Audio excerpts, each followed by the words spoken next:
Hi, I'm Lauren from Lauren's Veggie Kitchen, and I'm here today to talk to you about how to get backlinks to your blog the right way. I'm super excited to talk about this with you because um, there are so many things I wish I knew about building backlinks when I first started my food blog, and I'm about to share all of them with you today. So if you're a new blogger or someone who's been blogging for a while but still has trouble appearing in search results and driving traffic to your site, then you're in the right place. I'm here to share with you the breadth of knowledge I've acquired through my research on this topic. If you're doing research of your own, I'm sure you've heard about domain authority, sometimes abbreviated as a DA, and backlinks. In a nutshell, domain authority is a score attributed to your blog or website based on how likely your content is to show up in online search results. Backlinks are one way to help increase your chances of appearing in online search results and boost your domain authority. There's a lot of other components to writing compelling content, optimizing it for SEO, but sometimes you might be doing all of that and you're still struggling to rank on search engines.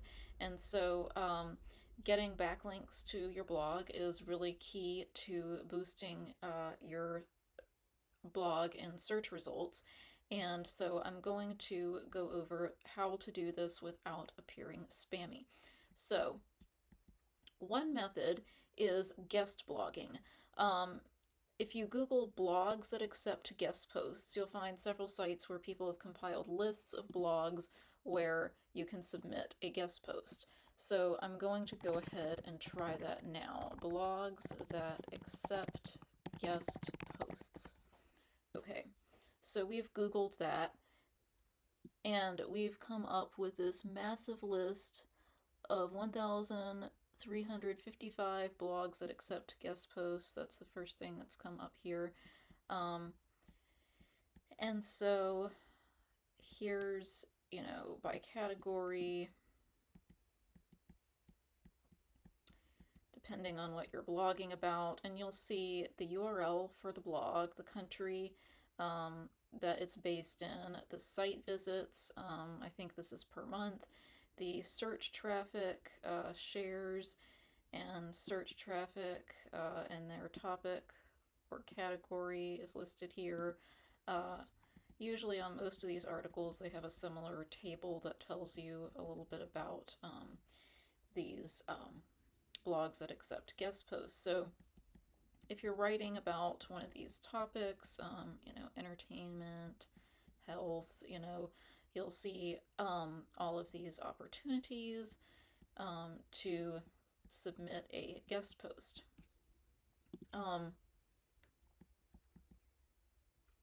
And there's all kinds of these out there. Um, since I'm a food blogger, I might want to Google food blogs that accept guest posts. And here's the top 155 food guest posting sites. So you want to click on that, and here it'll share some information about each one. It has the URL, the domain rating, and then the traffic, which I think is their monthly traffic. So you can probably get a lot of exposure by booking a guest post with one of these sites. One of the things that I would like to point out to you is that a lot of these websites require you to pay in order to guest post, so it's not usually a free opportunity. You may perceive that this is worth it to drive traffic to your site. It's usually about $75 per post that you have to pay in order to guest post on their site, and you also have to follow whatever guidelines they have on their website. Usually they'll have a page of editorial guidelines for guest posters, or if not, if they don't have that information on their site, then you probably want to email them and ask them what their guidelines are before you craft your piece for them. And that can be a great way to get brand mentions and links back to your blog, and it doesn't look spammy, but you do have to pay $75 or so to get featured on some of these websites. There's also some that may offer a guest posting opportunity for free, but again, you want to make sure you read the criteria listed on their site. So, since I'm a food blogger, I might join one of these Facebook groups here that I've linked to. Um, and they're supposed to be great for building relationships with other bloggers in your niche. So, other food bloggers, I could chat with them and then they would get to know me. And they might reach out to me and say, hey, do you want to do some sort of collaboration, some sort of guest post on my blog? And that would be a great opportunity for me, great exposure. So, that's how a lot of people get these opportunities. Another method for driving backlinks to your blog is called the Skyscraper Method.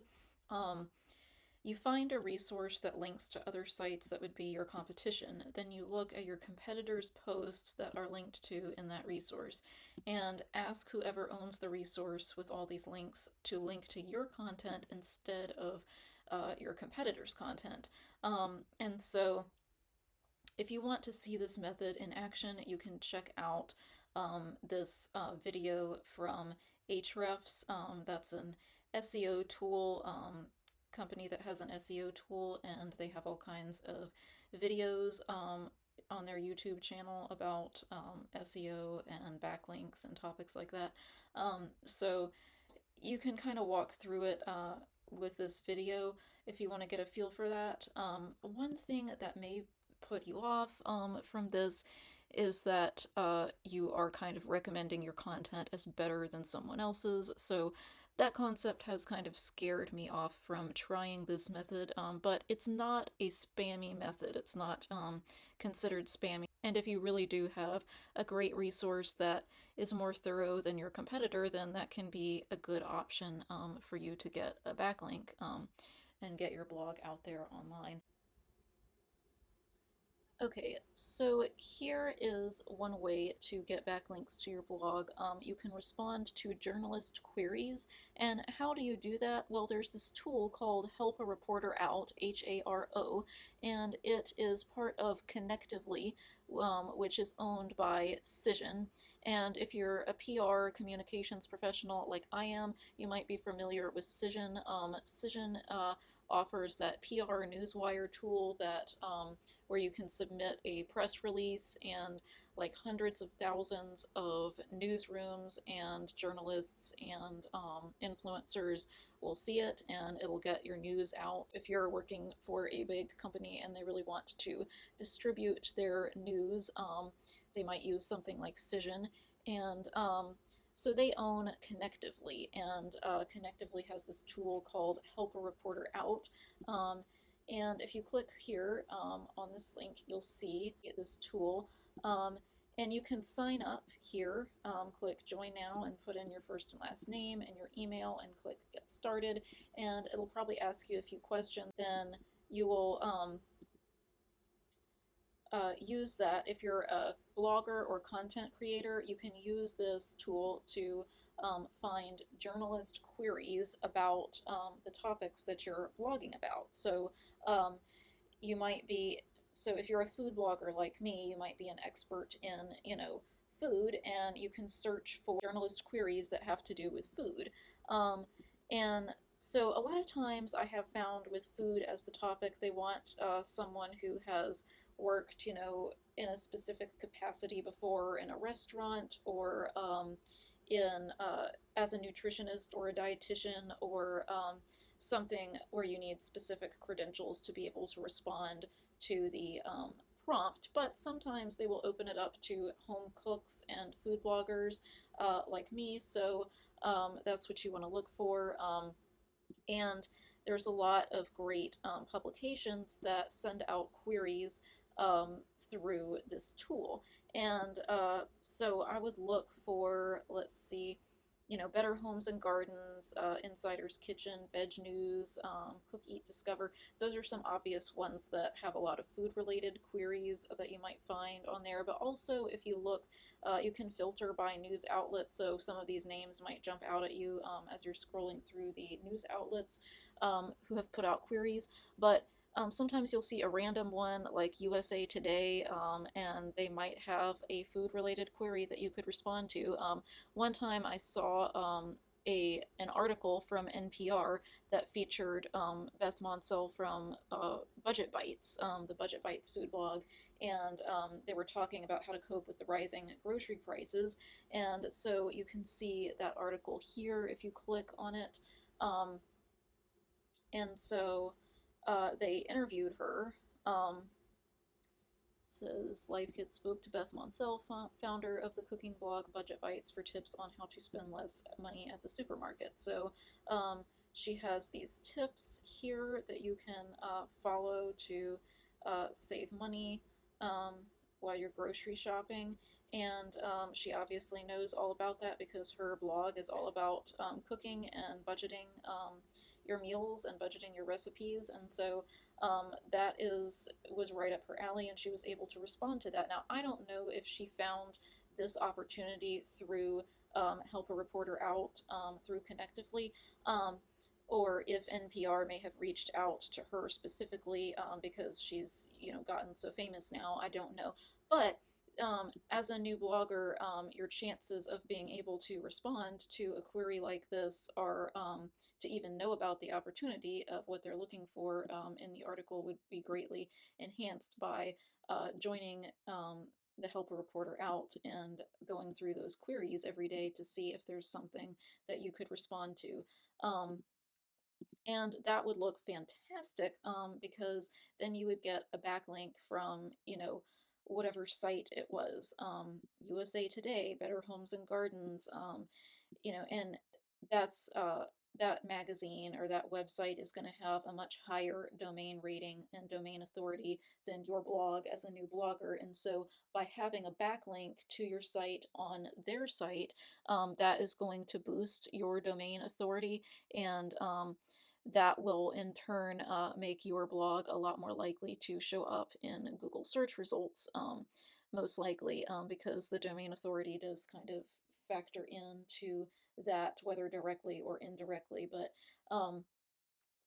by the time that you have that exposure, it will carry what they call link juice. And so if you're looking on an online tool like Ahrefs and checking your domain authority, you'll probably notice it's gone up a few points. Domain authority is a strange thing. It starts out at 0 if you have a new blog, and then for a new domain, and then if you have had it for a while and you have a lot of good quality backlinks, it will gradually grow. If you want to check your domain authority, I'll link to this resource in the description. This is Ahrefs. It's free. This tool is free.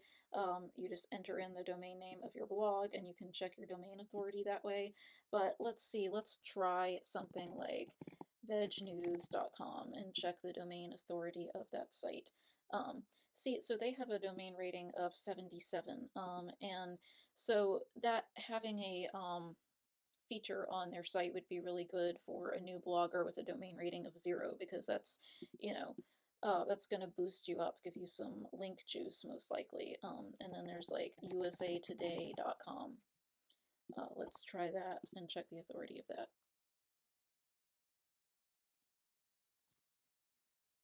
92, so that's a really high domain authority. That would be good for your own domain authority. If you had a backlink from them, that would be fantastic. So anyhow,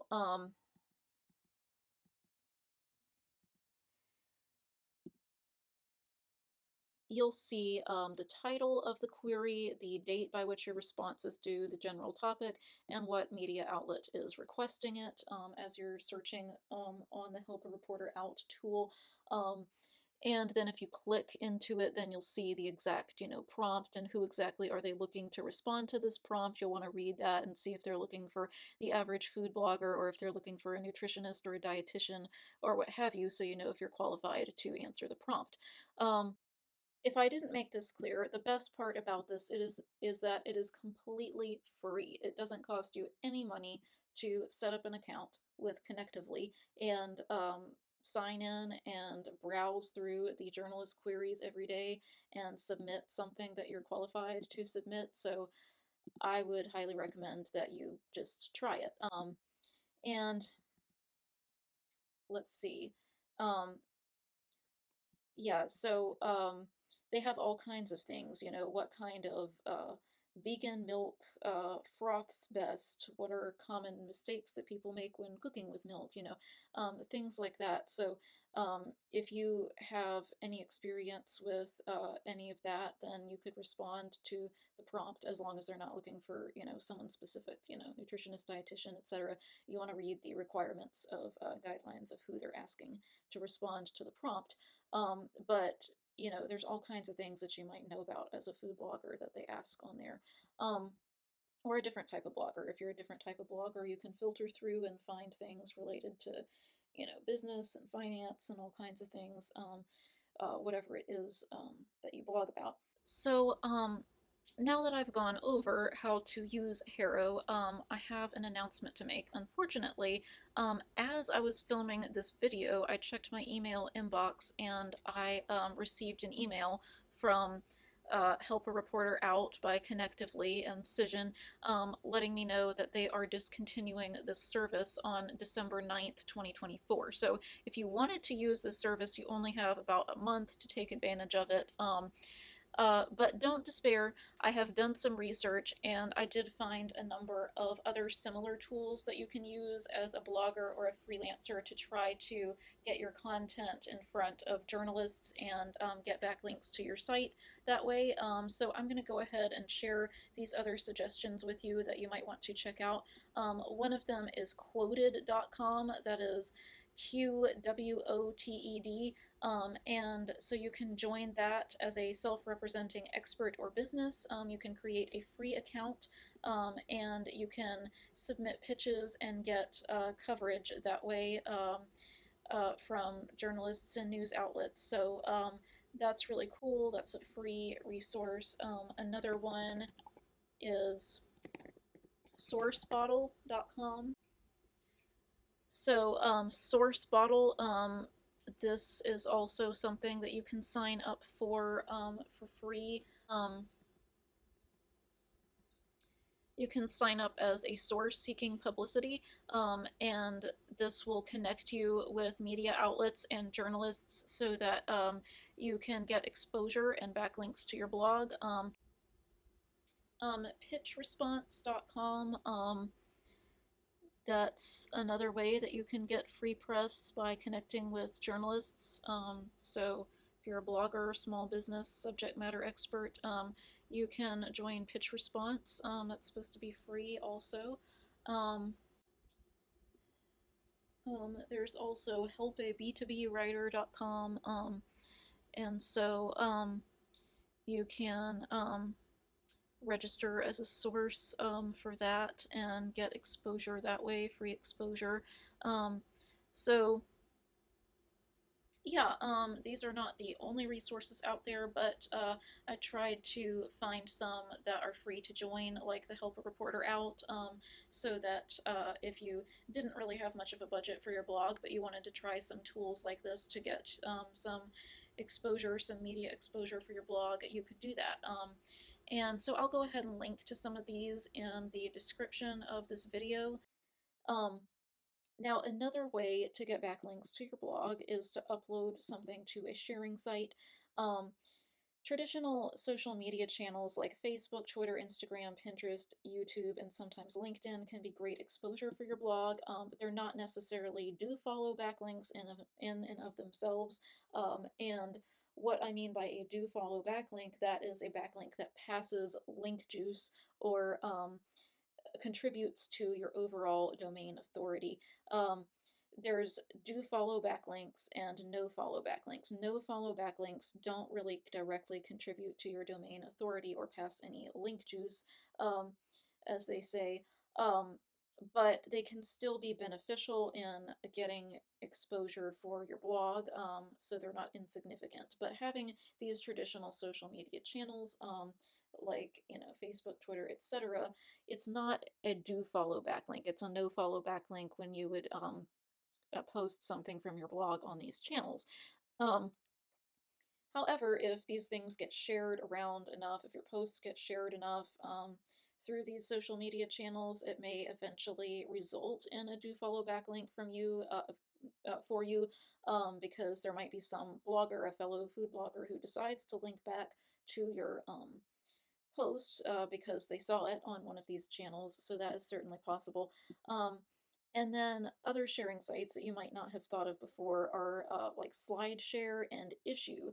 SlideShare, that is a really cool thing. If you click here, you can see um, it's basically a place where people upload like PowerPoint presentations on a topic. And so I've got a couple on nutrition topics. I'm going to search for health benefits of turnips because that was one that I uploaded. So yeah, you'll see that this is, no, that's back when I called my blog the Kitchissance blog. And so uh, that's what it is linking to.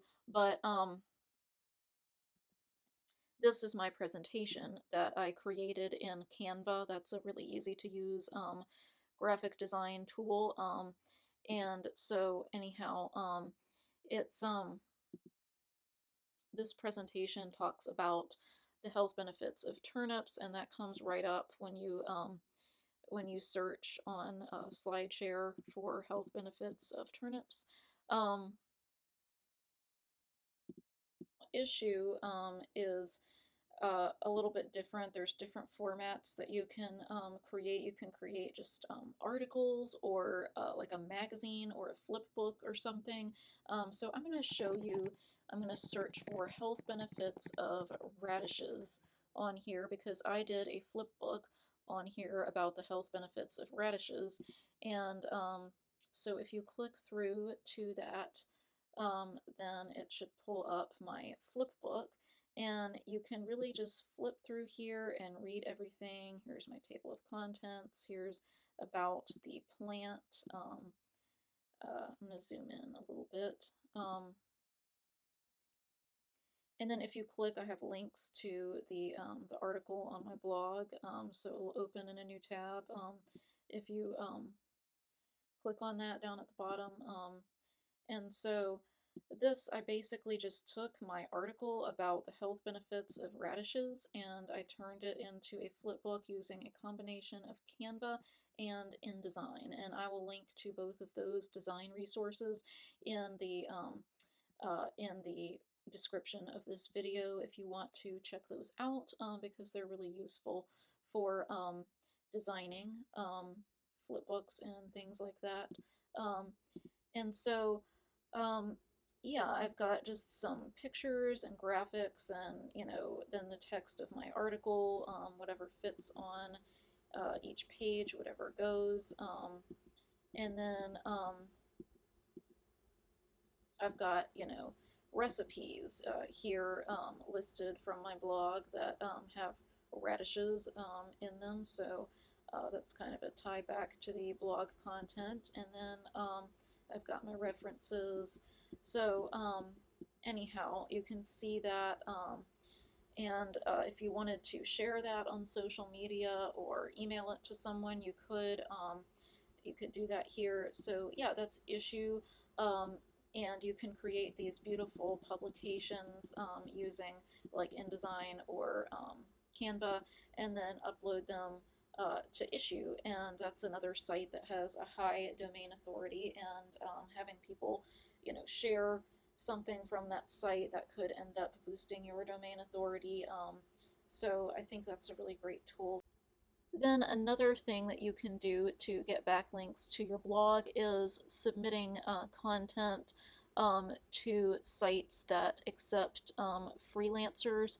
Like, since I'm a food blogger, there's all kinds of websites and magazines that accept, you know, recipes. So if I, you know, create a recipe and I submit it to a magazine or food website, some of them will pay me to, if they feature my recipe in their magazine, some of them will pay me actually, like $100 or a couple $100 sometimes. So it's a pretty good deal if your work gets chosen. I think that they mention your blog when they post the recipe if you're a food blogger and you've included that in what you wrote. So that can be amazing exposure, and can create a backlink.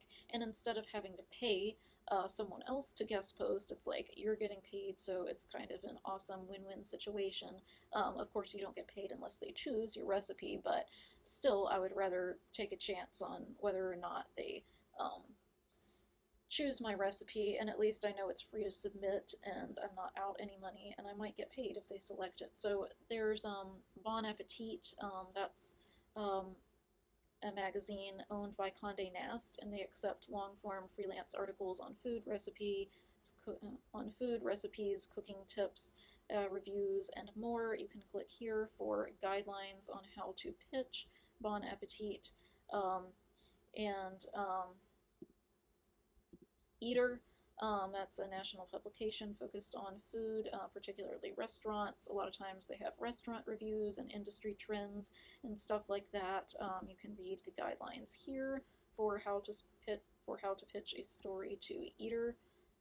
Um, and then there's Food 52. I have personally pitched them before. They accept pitches for innovative cooking tips and recipes that are relevant to their readers, and so you can click here to view the guidelines for pitching Food 52. And it's a pretty generous. They pay like $200 if they select your recipe, so that's pretty cool. And then there's Savour. This is another website. They publish they accept pitches for culturally significant recipes and food articles, and you can view their guidelines here for pitching. I read that this used to be called taste spotting. Savour used to be called taste spotting, and that's actually where the lady from the food blog Pinch of Yum, she submitted something when she was first starting out. She submitted something to Taste Spotting, which is now Savour, and that was one of her first exposure opportunities for her blog that made her some money. So that is really cool. So last but not least, we have A Taste of Home, and they feature recipes from home cooks, and you can view their guidelines here. What I really like about this is that it can be a recipe that you already feature on your own food blog. So, of course, it has to be your original work, or something, something that you own the rights to. But with a lot of these other websites, it has to be something that you haven't even published on your own food blog yet. So if you have a lot of recipes that you think would be good to submit somewhere that you've already published on your own food blog, I would reach out to Taste of Home with those ideas and pitch that to them, because you can still do that. Now, I will say that with a lot of these things, you want to get a head start. I think it's supposed to be like 3 to 6 months in advance that they recommend that you pitch a recipe to a magazine, or sometimes at least 2 months. But I would definitely prepare in advance, and prepare to wait a while before they pick up your story, or your recipe. But these are great opportunities, and you can actually get paid and have your content featured on these awesome sites. So let's as an experiment, let's try the check domain authority tool on some of these websites, and you'll see what I'm talking about, how great this would be for a beginning blogger to have a backlink from some of these sites. Okay, bonappetit.com.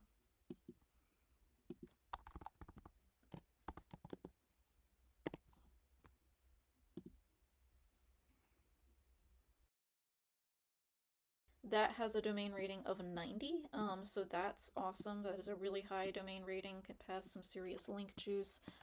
Eater.com, also 90, and food52.com. Food52.com, that's 83, so that's also a really high domain rating. And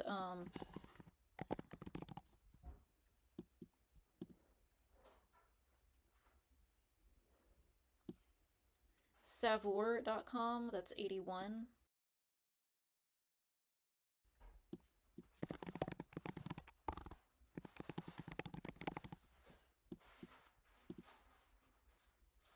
And Taste of Home is 85. So that is amazing taste of home in particular, I did want to point out that besides just the ability to submit a recipe, they also have recipe contests, and so they've got those usually for holidays, like around Halloween. They have a Halloween recipe contest, and they have all kinds of recipe contests that you might want to keep up with as a food blogger. And if you keep up with their recipe contests, then you have a chance at winning uh, money. There's some of these recent ones right here that you can check out, and you can see the winners. And this is a current contest that you can read about on here, Party in a Pinch. So if you have a quick recipe that's great to bring to a party, you can submit that, and then they have a chance to win the grand prize of 500, first prize 300, second prize 150, third prize $75. And so that's another great way to make some extra cash. And I think if you mentioned your food blog and whatever you submitted to them, they might link back to it. And so once they publish that on their website, that could be a really great opportunity for you to get some link juice back to your blog. So amazing opportunities there. And like I said earlier, I would much rather try something like that than pay to submit a guest post. That's just my personal opinion. Nothing wrong with paying to submit a guest post, but you might as well see if you could get paid for your efforts. I would have included eating well in the list of places to submit recipes, but sadly I don't think that they're accepting freelance pitches anymore because I can't find their editorial guidelines page on their website, and you can learn why this might be if you visit this YouTube video from Anastasia Blogger. She discusses how people are doing this kind of workaround to submit articles to sites like this, and I think that they might be getting tired of receiving low quality submissions and from people who are doing this, and that is why they are no longer accepting freelance pitches, unfortunately, I think. But Eating Well is a great site to check out. If you're a food blogger, I'm sure you'd be interested in it. I just don't know if they're accepting freelance pitches at the moment. Okay, so now that I've gone over what you can do to build backlinks the right way, I'm going to talk a little bit about what not to do. So you may already know this, but do not buy backlinks. This is just a super spammy practice that's a waste of money, and it will likely hurt your SEO because you'll probably get penalized by Google for doing that. They can tell that you're buying these backlinks instead of earning them on your own. Also, I would not rely on commenting on other people's blogs as your method of getting backlinks. That can also be viewed as spammy. Another thing that I would advise against is paying for a service like QPromote to promote your blog, or spending a lot of money boosting social media posts or creating Google Ads. These things are not necessarily spammy, but your energy would be better spent developing a steady stream of organic traffic to your blog. Organic traffic is free traffic from search engines, social media, other websites, etc. Somebody found your blog online, you didn't have any paid ads running, any boosts running, anything like that, and they just found it, and or they Googled something, butternut squash soup for instance, and they saw your butternut squash soup recipe, they clicked on it, or they typed that into Pinterest and they saw your pin, your recipe pin for butternut squash soup, then they visited your blog from that pin. That's organic traffic. You didn't have to pay for that traffic. The other type of traffic, paid traffic, that is a much more temporary thing. You have a boost running, boosted post running, and so all these people click on it because it's boosted, and this will increase your traffic temporarily. You'll see an increase in your analytics and your traffic to your site, but then what happens after that boosted post is no longer boosted, when on the end date, or your promotion ends or something, then are people still coming back to your website after that is over? I think the boosted posts may have helped me gain a few of my initial subscribers on my blog. Um, but I will say that overall, I saw the numbers go right back down as far as monthly traffic is concerned once these promotions ended. So it's not sustainable. And in my opinion, it's just such a more worthwhile investment um, if you can figure out a way to attract organic traffic to your site. That's a much more sustainable thing, and it's such a better use of your time and energy or your money to learn how to do that. Um, so let's bring up Q Promote for a second because I want to describe a little bit about my expectations for this. I had read something online that said that people were getting all of this traffic and backlinks from Q Promote, and I will say that when I tried it, I did see my traffic increase. I saw my posts being shared various places online.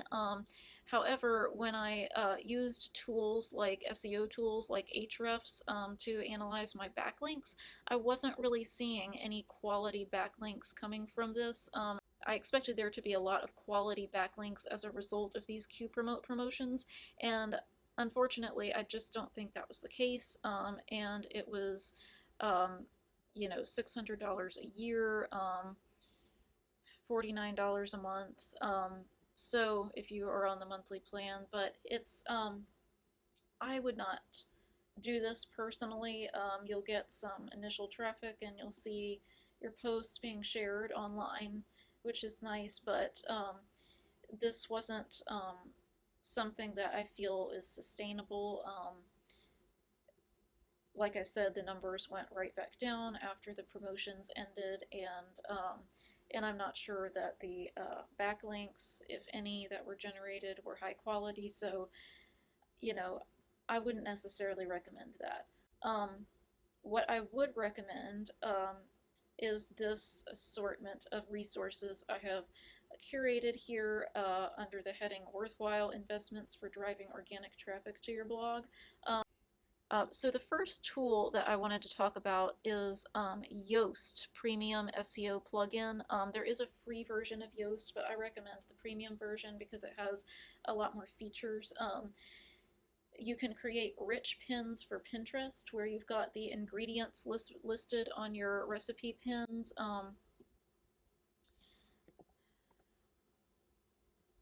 And things like that. So let's take a look at that. As an example, here's one of my latest recipe pins, and you can see um, if you click here, all the ingredients are listed there. And why are they listed there?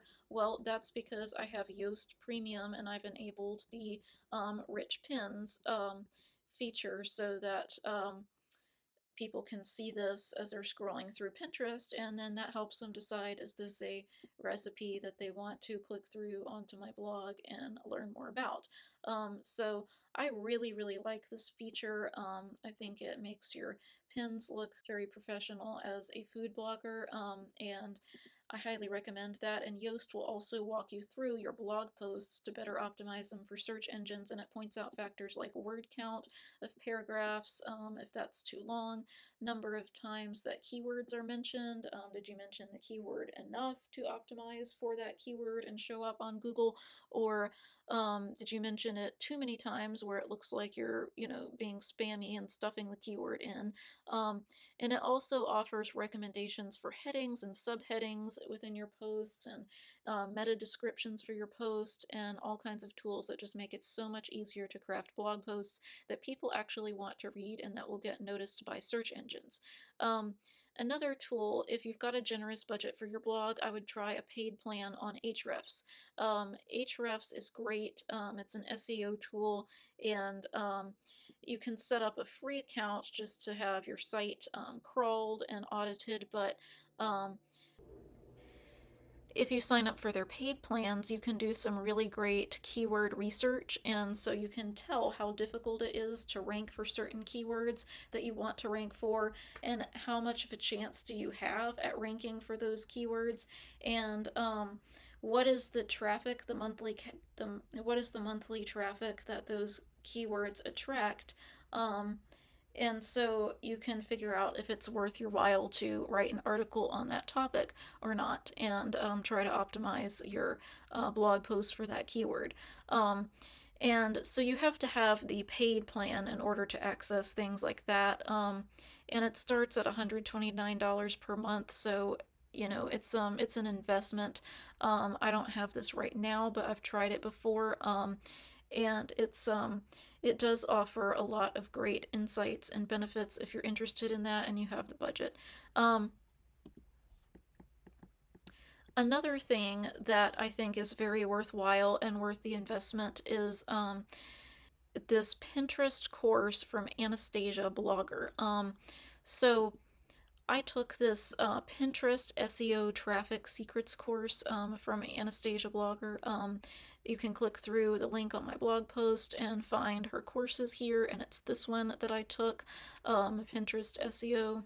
That's highlighted all of them, but the Pinterest SEO traffic secrets course, that's the one that I took, and it's amazing. So I wasn't getting any traffic from Pinterest or social media at all before I took this course, and I just learned so many things about how to optimize my Pinterest profile and boards and pins, so that I had a better chance of ranking in Pinterest search results, and a better chance of people seeing my pins and saving them and visiting my blog from my pins on Pinterest. And so there's just so many amazing tips and tricks that you wouldn't even think about on your own. I highly recommend this course. Even though it's $597, you could easily spend that much without thinking about it if you were going along periodically, boosting social media posts $15 at a time, or you had a Q Promote subscription. Think about that as a comparison. That was just a $3 difference. It's like $600 a year, so it's about the same price for a yearly subscription to Q Promote. And Q Promote just offered a temporary solution for me. It didn't drive sustainable traffic to my blog, whereas this course did drive sustainable traffic to my blog. And I've heard testimonials from some of her students who said that they finally reached their goal of the 50,000 monthly sessions that you have to have in order to qualify for Mediavine, the ad network that everyone wants to join to earn revenue, a steady stream of revenue from their blog. So the fact that this has helped people accomplish major goals like that have paid off so well, I would say that definitely makes it worth the investment. And I get traffic every day from Pinterest now, and I never used to get any, so I think that is definitely a worthwhile investment if you are willing to invest anything in your blog. And it's really amazing, her story, if you listen to her YouTube channel. She has all kinds of videos on her YouTube channel with tips and tricks. And in this video, which I love, she actually talks about her personal story, which is pretty amazing, how she went from growing up in poverty to barely making ends meet to making six figures from her blog and what she does online. And a huge part of that is Pinterest, driving traffic to her blog from Pinterest. So I found her story really fascinating and really inspiring, and I think you will too. Then there is Food Blogger Pro. That's the next thing that I would recommend if you are willing to invest in your blog. Food Blogger Pro. I am an affiliate marketer for Food Blogger Pro, so I will earn a commission at no extra cost to you if you sign up for Food Blogger Pro through this link in my blog post, and I will also link to that in the description of this video. But you can access all these amazing things, videos, a community forum, support from blogging experts, live Q&A, and you can even get discounts on a lot of tools that people use, that a lot of bloggers use. So if you're just starting your blog and you're trying to decide which tools to invest in, then you might want to check this out, because you could not only get great advice from expert bloggers, but also get discounts on the tools that you're interested in purchasing. And this Food Blogger Pro, this was founded by the couple that has the Pinch of Yum blog, and so they are very, very successful and very experienced in food blogging. So I highly recommend that as a resource to learn about growing your food blog, promoting it on social media, attracting attention to your blog with great food photography, and more. So that's something that I would say is worthwhile, as to you're going to learn skills that will help you drive organic traffic to your blog, that will help you out so much in the long run. So I hope that you enjoyed this video, and I hope that you were inspired to get started promoting your blog the right way and attracting backlinks to your blog the right way. I think with this information at your fingertips, you will be well equipped to tackle the world of blogging. This is literally everything I wish I knew when I first started my blog, so I really wish that I had had a video like this to refer to, and I knew what to spend my money on and knew what to spend my time on and my energy on, so that I didn't drain my resources trying to focus on methods that didn't work. This is really exciting for me to be able to share what I've learned with you in my blogging journey, and I hope that it helps you. Stay tuned for more tips.